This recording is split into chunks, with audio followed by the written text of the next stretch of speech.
답답합니다. 제일 잘 아시는 분이 이 회의실 안에 계시는데 왜 뺑뺑 돌아가면서. 그죠, 박범계 의원님? 시원하게 말씀 좀 해주시면 깔끔하게 끝날 건데 도이치모터스 왜 기소 안 했는지.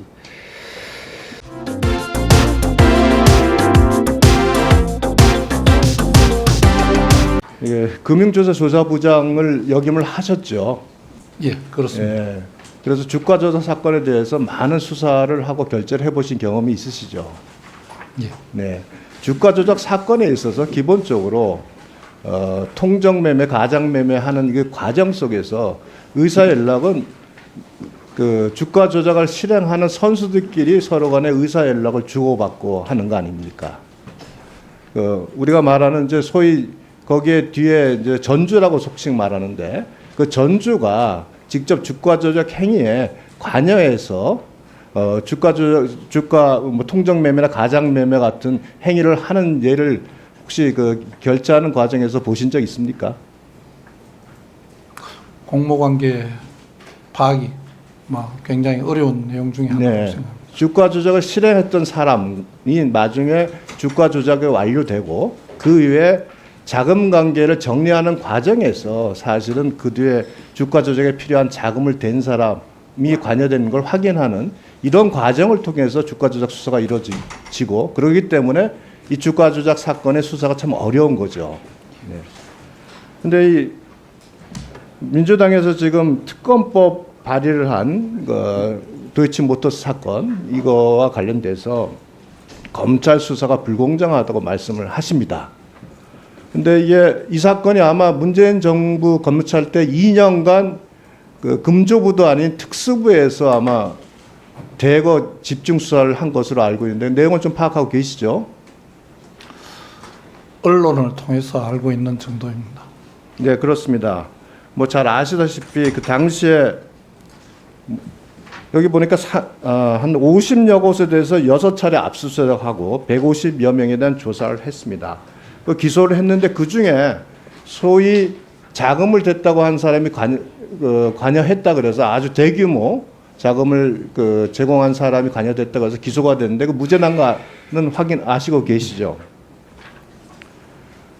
자, 그러면 우리가 한번 생각을 해보면 지금 민주당에서 이제 끊임없이 이게 불공정하다고 하는데 그 2년 동안 탈탈 털어서 수사를 했는데 기소를 못했어요.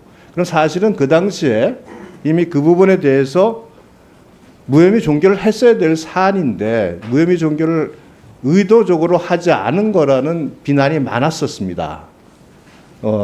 그 당시에 마지막에 지휘를 하신 분도 이 자리에 계십니다만 중요한 거는 경향신문 보도에서 검찰 소환 여부를 거부했다라는 그 보도가 난 걸 인용해서 마치 지금 김건희 여사가 검찰 소환 요구에 응하지 않은 것처럼 보도가 나왔습니다만은 금감원장을 하는 이복현 원장이 국회에 출석해서 이렇게 또 증언한 사실이 있습니다. 당시 자기도 사건의 변호사로서 관여를 했고 그 당시 검찰에서 소환 조사를 하라는 요구를 했음에도 불구하고 검찰에서 부르지 않았다라고 증언했습니다. 자, 경향신문 보도는 확인되지 않은 내용입니다. 금감원장인 이복현 원장은 증언은 이 국회에 와서 증언한 내용입니다. 어느 게 사실이겠습니까? 답하시기 어려우신가요? 제가 그 구체적인 과정을 몰라서 대답드리기가 좀 어렵습니다. 조금 전에 우리 존경하는 송기현 의원님께서 그 PPT 자료를 보면서 김건희 여사와 증권사 직원 간의 대화를 가지고 마치 김건희 여사가 관여한 것처럼 얘기를 하고 있습니다. 주가 조작하는 사람이 증권사 직원이랑 대화하면서 주가 조작합니까? 그거 있을 수가 없잖아요. 이렇게 근거도 없는 내용을 가지고 지금 마치 특검이 정당하다고 주장을 합니다. 근데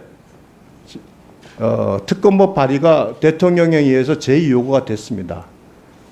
이 쌍특검법 이전에 과거에 대통령에 의해서 제2요구된 법률안은 모두가 14일 이내 다시 제2 요구에 대한 의결을 거쳐서 법안 처리의 최종 결정이 됐습니다. 즉 법적 안정성을 그만큼 국회에서도 중요시 여겼기 때문에 이렇게 처리했는데 이 사안에 대해서만은 지금 민주당에서 이렇게 얘기를 합니다. 대통령이 본인 및 가족과 관련된 법안의 거부권을 행사한 것은 이에 충돌에 해당한다. 그래서 헌법재판소 권한쟁의 심판 청구 검토 등을 이유로 제2 요구를 계속 미루는 중이다. 민주당이 현재 권한쟁의 심판 청구한 거 파악한 거 있으신가요? 제가 아직 파악하지 못하고 네, 있습니다. 저도 아직 권한쟁의 심판 청구를 하지 않은 것으로 알고 있습니다. 자, 그러면 또 하나 여쭤보겠습니다. 이 대통령의 제2요구권 행사가 이해 충돌이라는 우리 법률상 규정에 해당되는 사안입니까? 그 내용이 민주당에서 권한쟁의 심판을 청구하겠다고 하신다고 말씀하셨는데 제가 평가를 말씀드리기는 적절하지 않은 것 같습니다. 우리가 소위 법률적으로 이해 충돌이라 하는 것은 재판 당사자, 즉 수사나 또는 판사 이런 사람들이 그 사건과 관련돼서 사건 관계인과의 특수관계 또는 뭐 개인적인 업무상의 관계로 인연이 됐을 때 공정한 사안을 처리할 수 없을 때 이해 충돌을 이유로 회피하거나 제척하는 이런 내용 제도를 말합니다.